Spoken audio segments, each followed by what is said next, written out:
Hey guys, welcome back to the Star Wars retrospective that I'm doing. And finally, we're going to talk about The Rise of Skywalker. Yes, so I actually saw this Friday, opening day. My brother and I saw a matinee. The reason I haven't talked about it yet is because I wanted to let it sit for a bit, to let my thoughts on the movie marinate and see how I feel about it. What can I say about this film? Well, first off, I loved it. Do I like it as much as Last Jedi? I'm going to have to let it sit for a little bit before I make that decision. But I love this film. It was fun. It tied up a bunch of loose ends. It was really fast, which can be a good and a bad thing. And it's not perfect. There are some things that need to be taken care of, but what can I say? I just really enjoyed this one. First and foremost, I want to get over something I said in my Last Jedi review, whereas I didn't want Rey to be a Skywalker. I know technically she calls herself Rey Skywalker in the end, but she's not really a Skywalker. Spoilers, by the way, if you didn't know. So I want to get into a couple of things about this film. First off, interesting how much footage they had of Carrie Fisher, because I know that they were limited in what they had because she had sadly passed away after they finished filming Last Jedi. So I knew there wasn't going to be a lot. But I'm impressed with how much they actually had and how well they were able to use that footage. I think where all the characters are makes sense. Now, this, unlike Last Jedi, which seems like it happened just after Force Awakens, this looks like they've had some time to lay low and build up their forces a little bit. I just want to talk about a few things that I like in Section 1. I like that it shows Leia training Rey and how to use the Force. It would make sense that Leia would learn something at some point. They actually do talk about that briefly.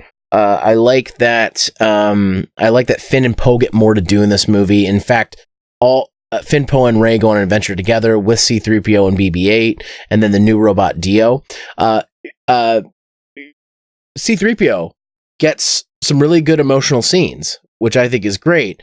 After Anthony Daniels fighting for years with George Lucas, be like, why can't I have an emotional scene? He's like, no, you're a robot, which makes sense. Robots technically don't have emotional scenes, but he's kind of an emotional robot.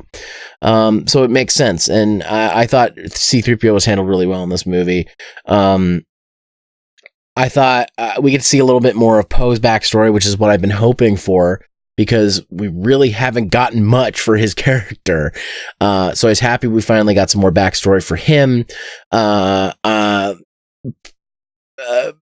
Finn doesn't really get a ton more. There's just this thing he has to keep saying. He keeps going to Rey's like, I got to tell you something. And he never really does. I know people have brought that up, but I think he didn't need to at certain points. So I think that's fine. And Rey, we learn a ton about Rey.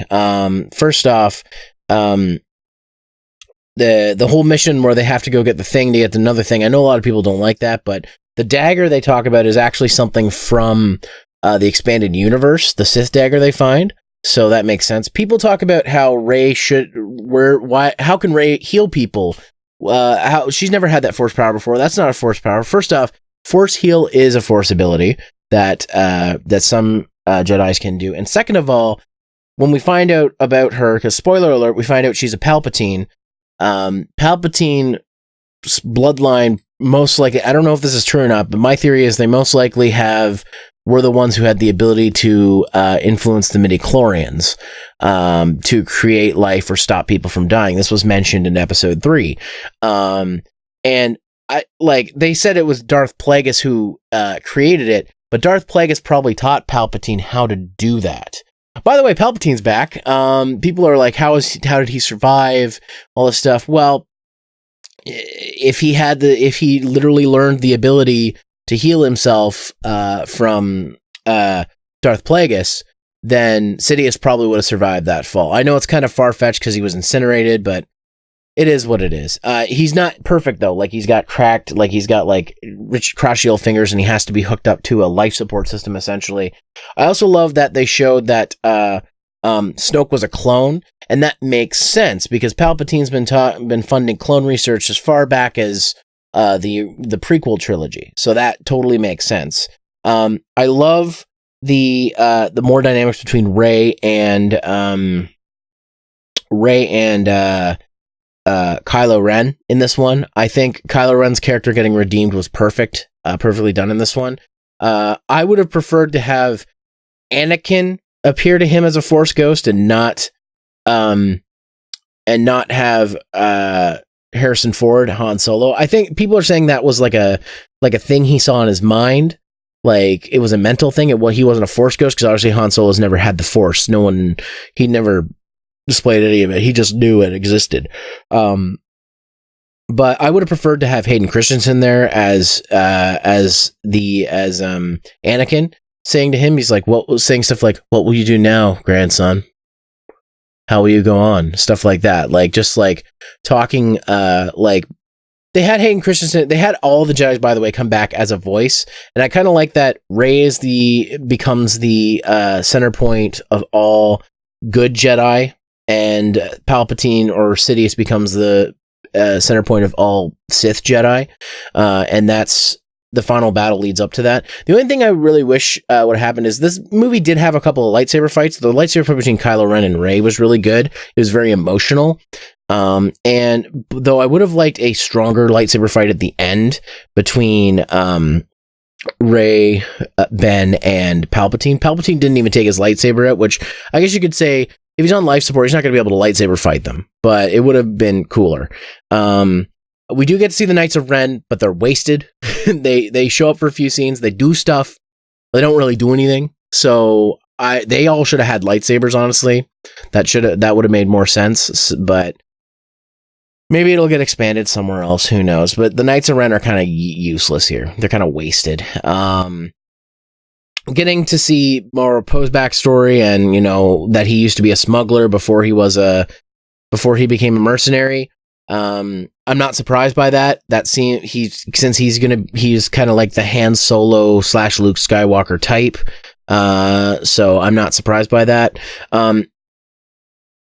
Nothing gets discussed between Finn and Rose. It's like they act like nothing has happened. That didn't get resolved. That was kind of odd. I don't know why that was, but that didn't get resolved or anything like that. There's a lot of little things I can nitpick about this movie, but I'm not going to spend, forever talking about all the things. I've talked about as much. Anyway, what I enjoyed about this movie is it enhanced character arcs for characters, finished off character arcs, and focused on the new cast, which is what I wanted. I wanted a bigger focus on the new cast and less on the old cast. Like, finally with this movie, the only thing the old cast does is be a guide. And that's what I wanted from this film. And I think it did it masterfully. It is a bit of a mess. I do agree with some people where that feels like it's like 2-3 movies mashed into one. I get that. It is, and it does make it pretty intense.